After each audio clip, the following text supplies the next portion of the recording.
الحمدللہ، اللہ کا لاکھ لاکھ شکر ہے کہ جس نے اپنی یاد کی توفیق اور موقع فراہم کیا۔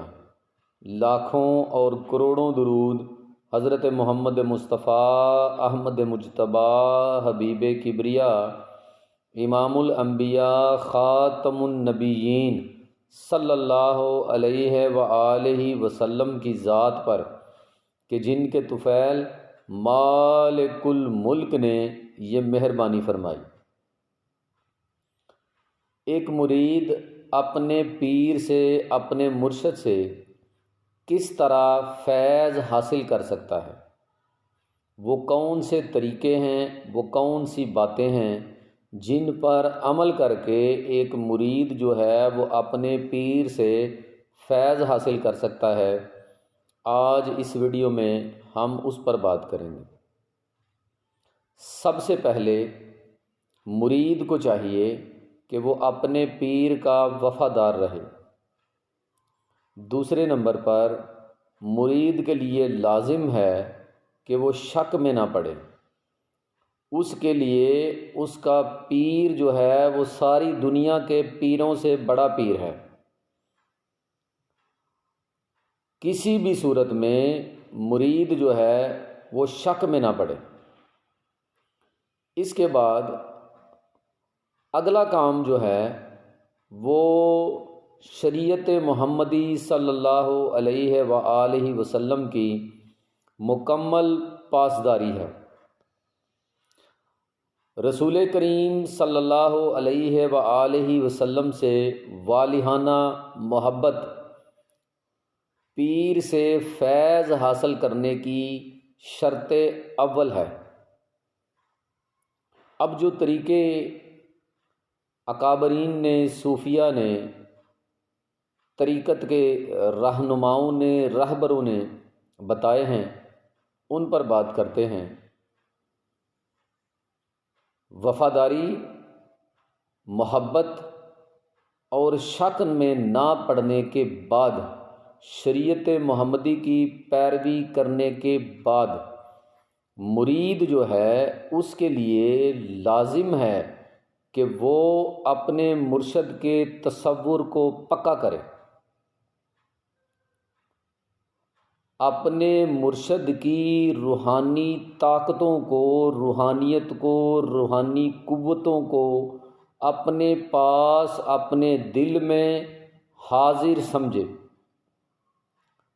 یہ سمجھے کہ جو انوار و تجلیات رب تعالیٰ کی ذات سے رسول کریم صلی اللہ علیہ وآلہ وسلم کے قلب مبارک پر پڑ رہی ہیں، اور اس کے بعد چلتے چلتے تمام اولیاء سے، اس سلسلہ کے جس سلسلہ سے مرید جو ہے وہ جڑا ہوا ہے، سارے اکابرین کے دل سے ہوتے ہوئے اس کے پیر کے دل پر پڑ رہے ہیں، وہ پیر کے دل سے میرے دل پر پڑ رہے ہیں۔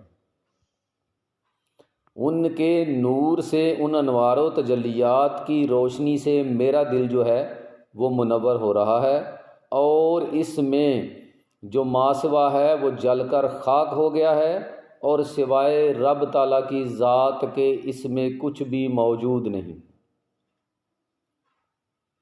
اپنے پیر کی روحانی قوتوں کو اپنے پاس ہر وقت جو ہے حاضر سمجھے۔ یہ سمجھے کہ میرے پاس موجود ہیں۔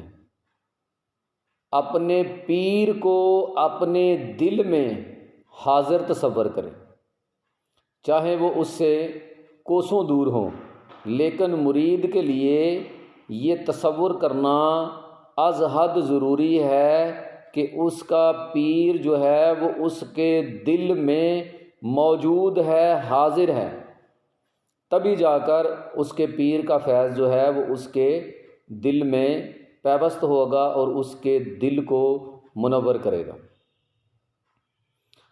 اب اس کے 3 طریقے ہیں۔ ایک طریقہ یہ ہے کہ مرید جو ہے وہ اپنے پیر کی تصویر کو اپنے دل میں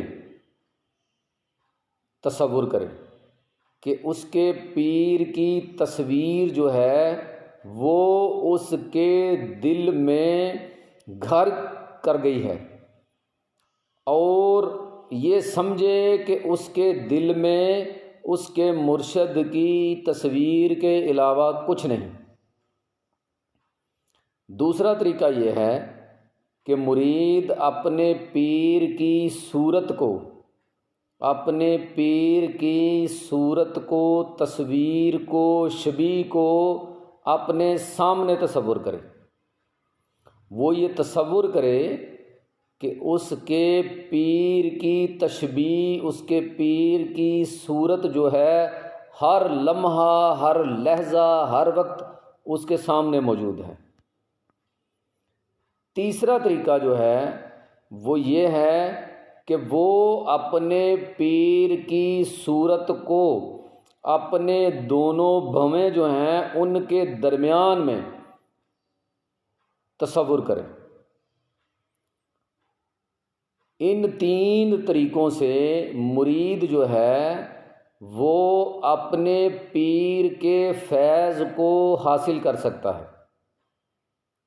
اب ہمارا جو سلسلہ ہے اس میں دل والا جو ہے کہ ہم جو ہیں وہ اپنے پیر کی صورت کو اپنے دل میں تصور کرتے ہیں۔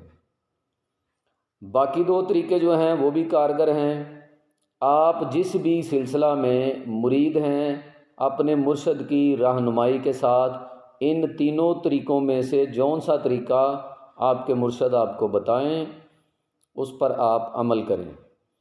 تصور شیخ کے پکا ہونے کے بعد ہی آپ اپنے پیر کا فیض جو ہے وہ حاصل کر سکتے ہیں۔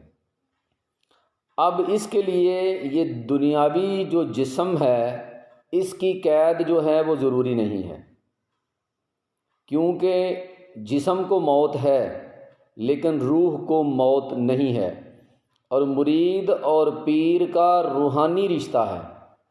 اس لیے اپنے پیر کی روح اور اس کی روحانی طاقت کو اپنے پاس مرید جو ہے وہ حاضر سمجھے، تبھی جا کر اس روحانی قوت سے اس کو فیض جو ہے وہ حاصل ہوگا۔ امید ہے کہ جو بات میں آپ کو سمجھانا چاہ رہا تھا وہ آپ سمجھ گئے ہوں گے۔ وما علینا الا البلاغ المبین۔ السلام علیکم۔